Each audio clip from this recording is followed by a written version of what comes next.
بسم الله الرحمن الرحیم. ګرانو کتونکو لب خان شیرپوست تاسو په خدمت کې حاضر دي. کتونکو زمونږ معاشره کې چې کوم بګاړ روان دي دا نه یوازې د قانون نه یوازې د ادارو نه بلکې چې موږ هم خپلو ګریوانونو کې سر ښکته کړو. زمونږ زړونه چې کوم دي دا د کاڼي شوي دي او زمونږ وینه سپینه شوې ده، په چا باندې خو مسره نه کوو. کتونکو همدغه شانتې یو هفته مخکې تاسو به ویډیو د نظره تېره شوي وي چې د چارسدې په سیمه کې یو ځوان داسې په بې دردۍ سره قتل شو چې د هغه نه خپې کټ شوې، لاسونه ترې کټ شو، اندامونه ترې کټ شو، بیا په بوجۍ کې واچولی شو، سر یې یو ځای کې وغورځولی شو او بیا هغه ناست چې کوم دی چارسدي پولیسو ته میلاو شو. چارسدي پولیسو په هغې باندې تحقیق وکړو، تفتیش یې وکړو او تفتیش وروسته چې کوم دی ملزمانو ته ورسېدل او ملزمان ګرفتار شو. ملزمانو دا خبره کوله چې دا په ده باندې زمونږ پیسې وي یا دله پیسې راکړې شوې وي، هغه خبره څنګه وه هغه به دوی نه معلومو. دا دې وخت کې چې موږ سره څوک ناست دي دا د هغه کسان کس رور دی چې کوم په بوجۍ کې د هغه لاش برآمد شوی. دا بل چې کوم دی دا د هغې روندار ده چې یاره دی به زمونږ کور ته راته او کور کې مور ته هم په بد نظر کتل او لور ته هم په بد نظر کتل او دا یو روټین جوړ کړو او په هغې ما ته ډېر زیات چې کوم دی افسوس او دغه شانتې راغې او بیا موږ دې بس په ټوله کس راګیر کړو او حلال هم کړو، ټوکیا هم کړو او بیا هم سیند ته وغورځو.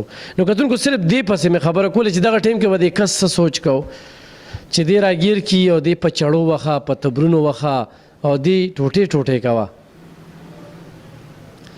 نو دا هم قانون په لاسو کې غستل دي. بیا چې هغوی کومه خبره کوي نو موږ بیا د پښتو خبره کوو چې په پښتو کې د دې څه انجام دی. نو یو لاول خو ټولو خلکو ته میسیج ورکوم چې بد ګرځي نو بد انجام به وي. بل ورسره دا یې خلکو ته وایم چې خپل کور ته وګورئ، چې پردي کور ته تاسو په غلط نظر ګورئ نو په خپل کور نظر واچوئ. دا یو پیغام در کوم. نن خو هم دغه شانتې یو واقعه شوې ده، هغه واقعه په نچوڼ کې چې ریزلټ یې وګورئ نو دغه کس چې کوم ظلم کړی دی نو د هغه ظلم انجام چې کوم دی هغه ته ورسېده. نن سبا زموږ په دې معاشره کې جنسي تشدد روان دی، څو خپل بچي سکولونو ته ډېر په یره باندې بوځي. ماشومان بچ نشو، ماشومانې بچ نشوې، ډېر بد خال روان دی. نو دې واقعه طرف ته به راځو. دا ډېره دردناکه واقعه وه چې کله موږ واورېدله وملیدله او بیا هغه زنانه پکې خبرې وکړې. نو ته د دغې کس چې کوم مړ شوی دا ستاسو زما لیورو ستا لیورو او جی ښه دی به تا سره په کور کې او دی به مو کرته راتلو ستا لیورو دی به تاسو کرته راته د ده خپل کور او د ده خپل کور خو لږ دغې به لکه دومره خاص به نه راتلو کور ته. په ده دغه الزام دی چې دی به دې کور ته راته دغه مور ته هم په بد نظر کتل او دغه لور ته هم. دې کور والا سره رشته څه وه؟ رشتې دا وه چې دی دا جینۍ ورکړې وه، مونږ والا خو کویدن کړې وه. کور مالت کې هم پته وه چې دا جینۍ ساحان لی ورکړې ده. د بیا واده غوښتو، دی والا واده نه ورکو، په دروغ یې روټۍ له راوستو او دی ورسره دا چلو کو، ټوټې کو. نن د هغو نه لاش میلاویږي، نه سر شته، نه خپې شته، نه لاسونه شته. مونږ له انصاف پکار دی، مونږ له هېڅ هم نه دي پکار. مونږ دومره غریبانان یو چې مونږ دشمني نشو کولی. مونږ حکومت ته پرېښی دی چې مونږ له انصاف پکار دی. عمران خان ته مونږ دا دغه کوو چې مونږ له انصاف پکار دی. تا وی چې مونږ به تبدیلي راولو، دا څنګه تبدیلي ده چې مونږ ته انصاف نه میلاویږي. ملزمان خو گرفتار شو او جی مونږ د پولیس ډېر احسانمند یو چې دی یې ګیر کړ، خو نور هم مونږ له انصاف پکار دی. کوم ځای کې تا ته انصاف نه ښکاري؟ بس حال لړیا خو گرفتاري شو. انصاف مونږ له دا پکار دی چې څنګه زمونږ لکه زمونږ لیور سره داسې وکړ، داسې مونږ له انصاف پکار دی چې دې سره مونږ داسې وشي. او جی په ده باندې پیسې هم وي؟ نه، 4 لک روپو څه مسله وه؟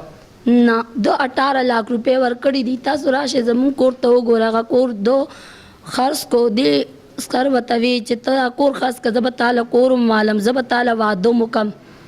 دې ته دا پیسې په دوکه واغشتې. ښه د دې نه پیسې وخوړې؟ نه، د دې ستا د لیور نه؟ او زما د دې لیور نه واغشتې، زما د لیور نه واغشتې. دوی ورته وي چې مونږ به تاله واده هم وکړو، تاله به مونږ ځمکه هم والو. تاسو ته د مرګ کله پته ولګېده؟ مونږ ته په 3 مرض پته ولګېده چې پولیس گرفتار کړ. او جی څومره ورځې دی غیب و؟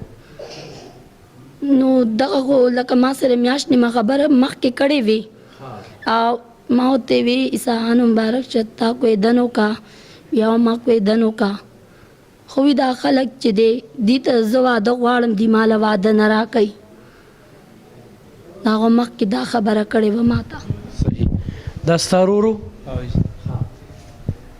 تا سره کله میلاو شوي موږ سره چې د دې اختر نه مخکې میلاو شوو ورور سره دونه مینې نفرتونه دي ته به ورور سره تا سره هم نه میلاوې یاره چې بس دغه به تقریبا 9 میاشتې شو چې دې کره به لکه موږ نه خفه کړو دې خرګنې که موږ سره به کم میلاوې د دې سره به ډېر هلته زیاتر به د دې ځای کې د مرګ یې د کله پته ولګېده چې موږ ته 3 ورځې پس پته ولګېده چې کله په فیسبوک باندې د دې تصویر راغی او دغه وشو لکه هغې نه پس موږ ته پته ولګېده چې عیساخان دې کسانو وژلي دي اوس ته څه وې ته وکیل وس لرلی شي نه جي ته څه کار کوې زه چې د وړو دکان کې کار کوم مزدور کار یم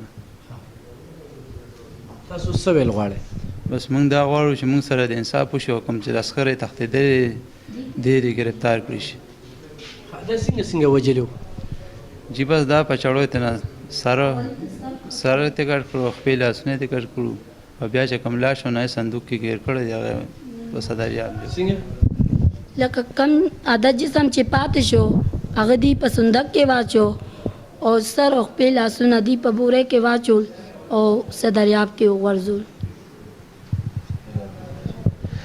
کتونکو موږ دا ویډیو کوو دوی وایي چې څنګه یې کړي دي نو همداسې دی ورسره وشي خو ناممکنه خبره په دې ده چې د هر سړي څومره عمر دی نو بس خپل عمر سره دی وګوري چې په دې ملک کې سزا او جزا څومره ده څومره پانسې دوی ولیدې چې څومره خلک په داسې جرمونو کې پانسي شو نو بس بیا به هغوی ته پته ولګي چې واقعي په دې ملک کې سزا او جزا شته زمونږ قانوني څانګې څومره پورې مضبوطې دي او کار کوي خو کتونکو صرف دغه واقعا هم چې ولیدله چېرې په بوجو کې و د هغه انسان سر نو سر یې چېرته بل ځای غورځولې که نه سر یې وي مخکې مو غورځولو او خپل لاسونه مو وي بورې کې چولو او هغې سره مو وي دننه ګټې مچولې وي چې دی لکه د ده له لاش پته ونه لګي شناخت پته ونه لګي نن دا رور داروندار انصاف غواړي دوی وکیل غواړي دوی مرسته غواړي او دوی وایي چې یاره دغه کم کس بهر دی نو دا گرفتار شي دا د دوی خبرې وي کتونکو لږ شانتې خپل ګریوان کې سر ښکته کې دونه ظلمونه روان دي دومره جبرونه روان دي دومره تشدد روان دی دومره زیاتې روان دی زموږ د پښتنو زړونه د کاڼي شوي دي موږ په وړه وړه خبره باندې خبره ډېره لرې رسو یو ورسره هغې خلکو ته وایم چې په خپل کور نظر وساتئ خو د خپل کور ایام راوستله نو د بل کور ایام هم راولی او خو بل ته هم بد وکتل نو غورې انجام به هم ډېر بد وي ډېر بد به وي خو دې واقعه کې کتونکو چې کوم توری پې ولګو چې دې لور ته هم غلو مور ته هم غلو نو دغه کور کې خو لړېده کوېدن شوې ده او بیا د خپل کور د 13 لکو روپو خرڅ کړه او هغه 13 لکو روپۍ ته نه دوی وخوړی نو بیا وله واده نه ورکو تاسو دوی دا خبرې واورېدې نو دې کې زیاتې شوې دي ظلم شوی دی چې سر ته کټ کې هغه بیل غورځي خپې ته بیل غورځي صرف دا تنه چې کمر دا په بوجه کې دا پولیس ته برآمد شوی د لاوارثه کې خښ شو دوی ته لاش هم نه دی ملو فیصله پتا سره په خپل دعاګانو کې میاس ساتي ډیره مننه